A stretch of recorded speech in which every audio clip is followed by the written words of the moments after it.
Oi, tudo bom? Eu sou a Tininha, sobrinha da tia Geise e da tia Fábio.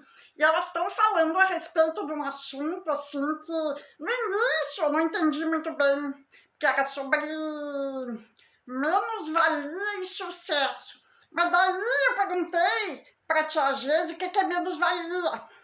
E ela disse de um jeito que eu não gostei muito, que a pessoa se sentiu uma... Mas acontece que... Aí eu entendi que a pessoa se sente menos do que ela é. Aí eu fiquei pensando assim, me lembrando, né?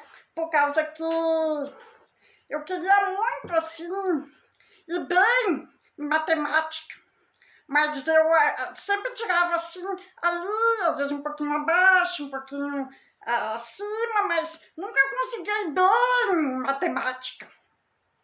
Aí, uma amiga minha, muito minha amiga, só tirava 10. E eu me sentia um cocô perto dela, por causa que ela ia bem e eu não. Daí, um dia, assim, me deu um estralo aqui dentro.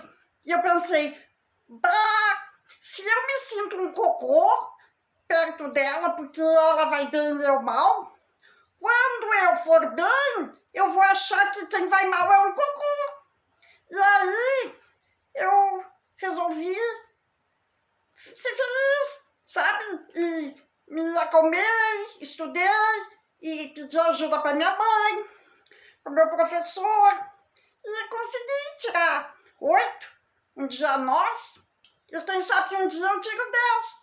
E para mim isso é sucesso. Não sei para ti, né? Um beijo, tudo de bom. Isso eu acho, né?